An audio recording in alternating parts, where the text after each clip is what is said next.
અમદાવાદમાં કોરોનાએ ફરી રફતાર પકડી છે। અમદાવાદમાં કોરોનાના વધુ 5 કેસ નોંધાયા। અત્યાર સુધીમાં કોરોનાના કુલ 22 કેસ સામે આવ્યા છે, જ્યારે એક દર્દીની તબિયત લથડતા હોસ્પિટલ દાખલ કરવામાં આવ્યો। બાકીના 21 દર્દીઓને હોમ આઇસોલેટ કરવામાં આવ્યા છે। 3 પુરુષ 2 મહિલા દર્દી હોવાનું સામે આવ્યું। નવા કોરોનાના પોઝિટિવ કેસની ટ્રાવેલ હિસ્ટ્રી સુરેન્દ્રનગર અને દિલ્હી હોવાનું સામે આવ્યું છે।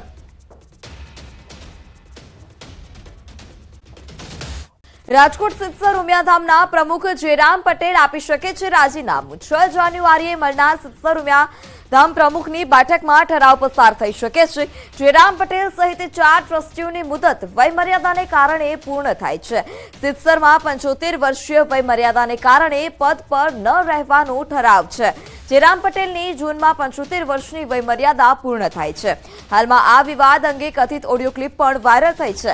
માનવામાં આવે છે કે જયરામ પટેલના નજીકના જગદીશ કોટડિયા અને સિત્સર ઉમિયાધામના ઉપપ્રમુખ કેશોદના પાટીદાર આગેવાન ભરત લાડાણી વચ્ચેનો વાર્તાલાપ છે, અને જેમાં જયરામ પટેલના પુત્ર અમરીશ અંગે ચર્ચા થાય છે। જોકે આ વાયરલ ક્લિપ અંગે ન્યૂઝ 18 ગુજરાતી કોઈ પુષ્ટિ નથી કરતું। નોંધનીય છે કે જયરામ પટેલના પુત્ર સહિત તમામ આરોપીઓ હાલ અત્યારે પોલીસ પકડથી દૂર છે। જયરામ પટેલના પુત્ર અમરીશ પટેલ અને ભાજપ અગ્રણી ધર્મેન્દ્રસિંહ ઝાલા સહિત 6 લોકો સામે નોંધાયો છે ગુનો। મોરબી ડીવાયએસપીની ટીમ દ્વારા હાલ અત્યારે તપાસ કરવામાં આવી રહી છે।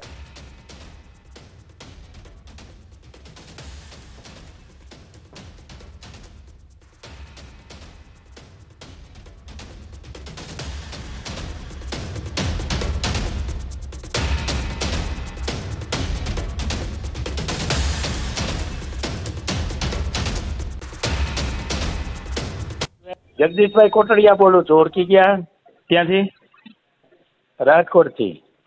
અત્યારે દાખલાથી જયરામ બાપાનો ઇસ્યુ છે, બરોબર છે? બરાબર છે। તો જયરામ બાપાના ઇસ્યુમાં આજે જ લગભગ એનું ફાઇનલ પૂરું થઈ જાય હમણાં 2 ત્રણ દિવસમાં જ।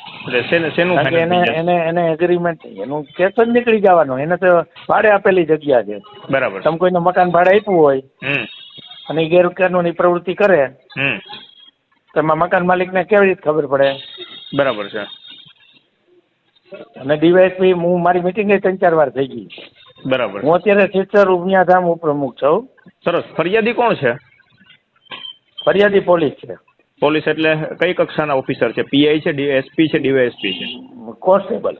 હમ કોન્સ્ટેબલ શું કીધું? કોન્સ્ટેબલ કોન્સ્ટેબલ ફરિયાદી છે।